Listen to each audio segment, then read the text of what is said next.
Greetings, brothers and sisters. This is Maurice Monte Mitchell, or Brother Mutu. I am the Executive Officer from Hope for African Youth, and I welcome you to my podcast, to the Hope for African Youth podcast. And the podcasting theme is presenting African history to African youth in a practical manner.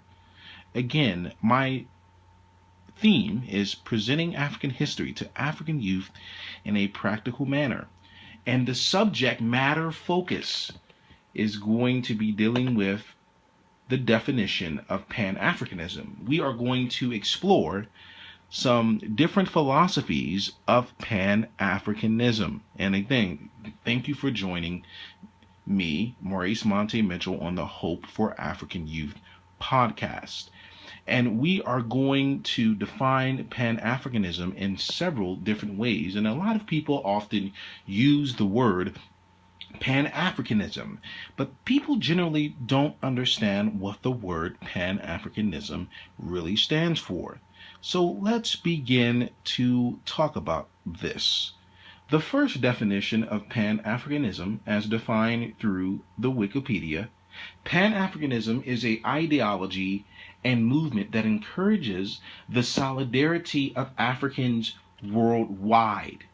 It is based on the belief that unity is vital to economic, social, and political progress and aims to unify and uplift people of African descent. The ideology asserts that the fate of all African peoples and countries are intertwined. At its core, Pan-Africanism is a belief that African peoples, both on the continent and in the diaspora, share not merely a common history, but a common destiny. So Pan-Africanism encourages solidarity, and it is a movement that focuses on the unification of all African people, working together for a social and political progress. So we must understand what this means. So young brothers and sisters, when you hear the term Pan-Africanism used, this is essentially what it is saying. It doesn't have anything to do with hating white people or being bigoted towards them, but it has more, and it is a focus on us as an African race and bettering our conditions and making them a lot better. Let's see at what Pan-Africanism is defined in another source called the Encyclopedia. The Encyclopedia. Let's look at that for a moment. Let's look at some different examples of what Pan-Africanism looks like. Okay, here it is. Let's look at one organization, and I want you to look it up when you get a chance, brothers and sisters. The Organization of African Unity, now the African Union, was established in 1963 to safeguard the sovereignty and territorial integrity of its member states and to promote global relations within the framework of the United Nations. The African Union Commission has its seat in Addis Ababa, and the Pan-African Parliament has its seat in Johannesburg and Midrand. Okay, let's look at the overview of Pan-Africanism. Pan-Africanism stresses the need for collective self-reliance. Pan-Africanism exists as a governmental and grassroots objective.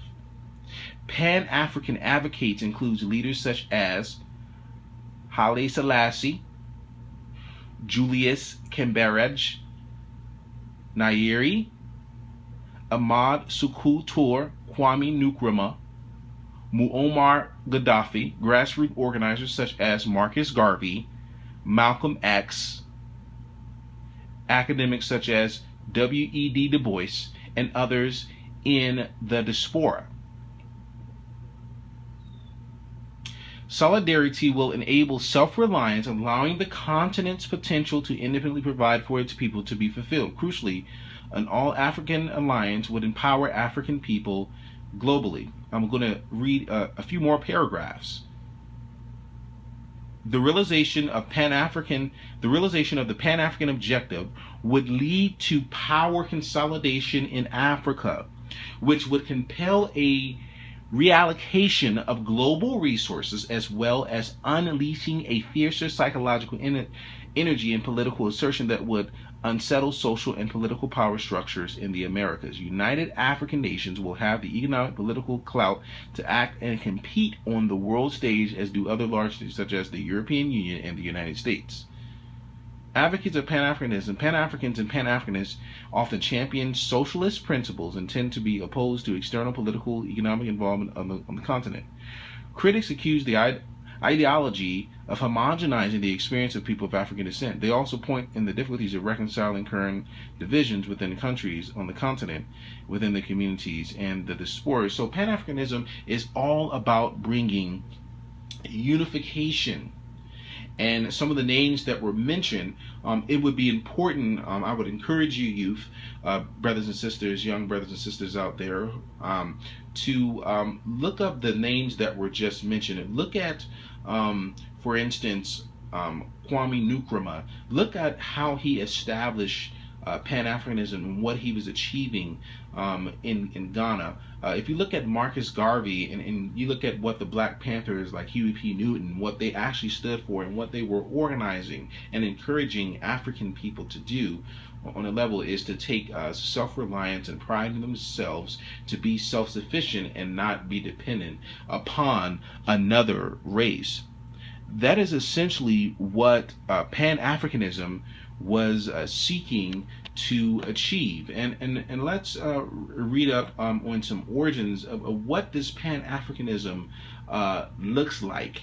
What is the origins of Pan-Africanism? Where does it come from? So we're just starting off on the foundational aspects of what Pan-Africanism means and what it looks like. All right. As a philosophy, Pan-Africanism represents the aggregation of the historical, cultural, spiritual, artistic, scientific, philosophical legacies of Africans from past times to the present. Pan-Africanism as an ethical system traces its origins from ancient times and promotes values that are product of the African civilizations and struggles against slavery, racism, colonialism, and neo-colonialism. Alongside a large number of slave insurrections by the end of the 18th century, a political movement developed across the Americas, Europe, and Africa that sought to weld these desperate movements into a network of solidarity, putting an end to this oppression. In London, the Sons of Africa was a political group addressed by Kwadwo Otaba Kogo-Unu. In the 1791 edition of this Thoughts and Sentiments of the Evil of Slavery, the group addressed meetings and organized letter-writing campaigns, published campaigning material, and visited Parliament. They wrote to figures such as Granville Sharp, William Pitt, and other members of the white abolitionist movement, as well as King George and the Prince of Wales, the future George IV. Modern Pan-Africanism began around the start of the 20th century. The African Association, later renamed the Pan-African Association, was established in 1897 by Henry Sylvester Williams, who organized the first Pan-African Conference in 1990. In the United States, the term closely associated with Afrocentrism is an ideology of African American identity politics that emerged during the Civil Rights Movement in 1960s and 1970s. So we see that Pan-Africanism and its origins of Pan-Africanism, it was being developed by African people across the West, and Pan-Africanism was very strong in the West as it was in Africa. We see that a strong Pan-African influence begin, and this awakening to Pan-Africanism started more with the African people in the West, and then the African people on the continent begin to catch on. So the Pan-Africanism is this mood and this willingness to be self-sufficient and independent. So young folks, it's not that you hate any other race. That's not the point of Pan-Africanism. But the point of Pan Africanism is for African people to be unified across the globe, and we are to work together for a common cause. And the next individual that we are going to focus on, who's a very intricate part of Pan Africanism, was a person that was very intricate and vocal, was the Honorable Marcus Garvey, who created the UNIACL government in 1920, August the 13th, 1920. Hopefully my dates are correct there. I will do further research to confirm that validity, but here's the Pan-African banner. The Pan-African flag, also known as the UNIACL, Universal Negro Improvement Association flag, is a tricolor flag consisting of 3 equal horizontal bands from top to down, red, black, and green. The UNI formally adopted it on August 13, 1920 during the month-long convention at Madison Square Garden in New York City. Variations of the flag have been used in various countries and territories in Africa and in the Americas to represent the Pan-Africanist ideologies. Among these are the flags of Malawi, Kenya, St. Kitts, and Nevis. Several Pan-African organizations and movements also often employ the emblematic red, black, and green tricolor scheme in a variety of contexts. Additionally, the flags of a number of nations of Africa, Pan-Africans, use green, yellow, and red. This color combination was originally adopted from the Ethiopia flag of Ethiopia, and also inspired the fact that Ethiopia is the continent's oldest independent nation.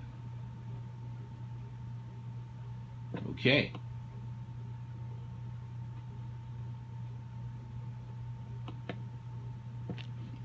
So the Pan-African movement is a global black movement among African people worldwide. Okay. Beatha is an aspect of Pan-African studies. The term collectively refers to 500 years of suffering, including the present of the African people heritage through slavery, imperialism, colonialism, and other forms of oppression. In this area of study, both the actual history and the legacy of that history are studied as a single discourse. The emphasis in the historical narrative is on African agents as opposed to non-African agents.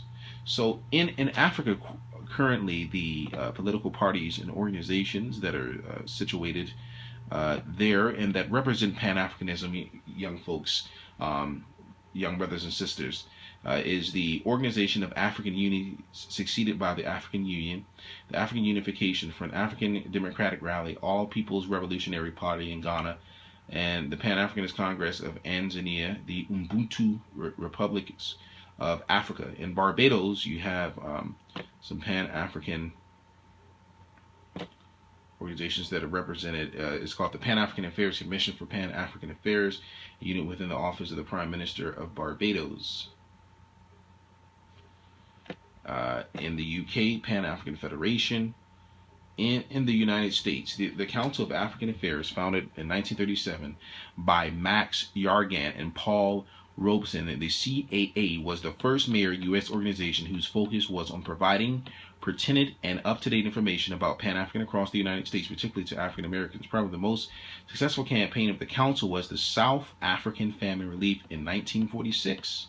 The CAA was hopeful that following World War II, there would be a move towards the Third World independence under the trusteeship of the United States. The CAA's dismay the proposals introduced by the U.S. government to the conference in May 1945 set no clear limits on the duration of colonialism and no motions towards allowing territorial possessions to move towards self-government. Liberal supporters abandoned CAA, and the federal government cracked down on its operations in 1953. The CAA was charged with subversion under McCarran Act. Its principal leaders, including Robinson W.E.D. Du Bois and Alpheus Hunton, were subjected to harassment, indictments, and the case of Hunton imprisonment under the weight of eternal disputes, government repression, and financial hardships. The Council on African Affairs abandoned in 19 1955.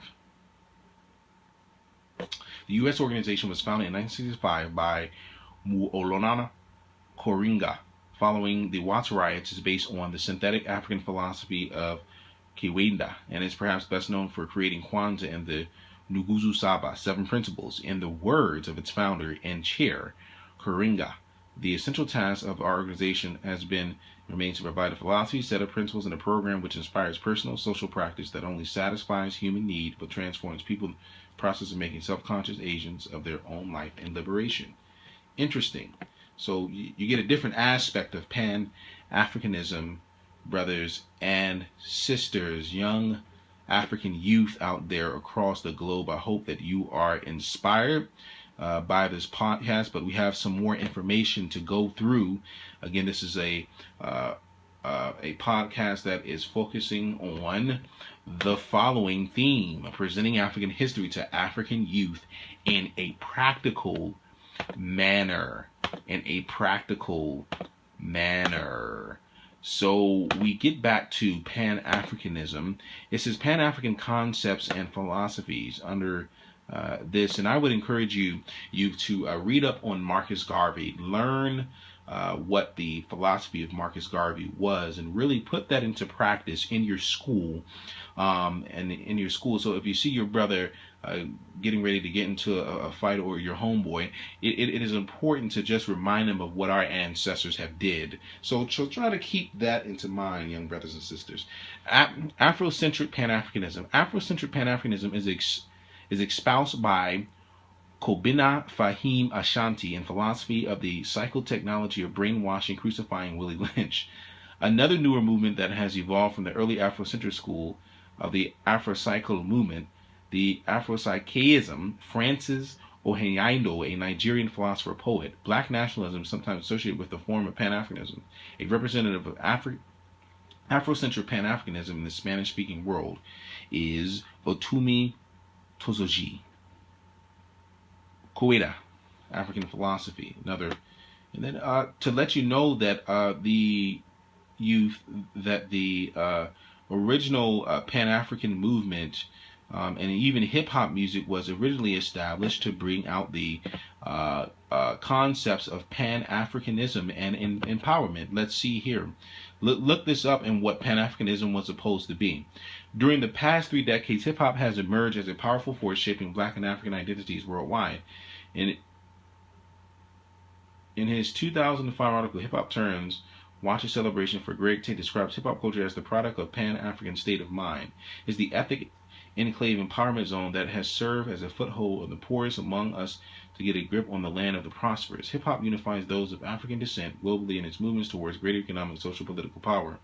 Juliana Clay, in her article Keeping It Real Black Youth, Hip-Hop Culture in Black America, states that hip-hop provides the world with illustrations of Black lived experience, creating bonds of Black identity across the globe. Hip-hop authenticates a Black identity, and doing so creates a unifying, uplifting force among Africans, Pan-Africans, set to achieve. So, young brothers and sisters, there are some things, some different concepts that I want you to read up on, young youth. See FESPASCO, Path for Pan-African Film Festivals. See African Art. Look that up. Let's see. See also First Pan-African Conference, Pan-African Congress. List of topics related to Black and African people, Black nationalism, African diaspora, African American, Afro-Latino, African womanism, Les Frequis, Negritude, Pan-African Federation, Pan-African Parliament, Pan-African Writers Association, Pan-African Arabism, Pan-Arabism, Trans-Africa, Pan-Nationalism, and World Festival of Black Arts. Look up these literatures, and so there's a lot of things that we must understand, brothers and sisters, about Pan-Africanism. And I hope that, young youth, that this enlightens you to know what Pan-Africanism is, to understand that we all come from Africa. So this is a very important concept to learn. So I hope that you have enjoyed this podcast, young brothers and sisters. I just wanted to empower you on this as you empower me, young brothers and sisters. So I hope if you have any questions or concerns about this podcasts, please be free to reach me on my business phone at 313-923-7047. Thank you very much, and you all have a blessed day. Bye.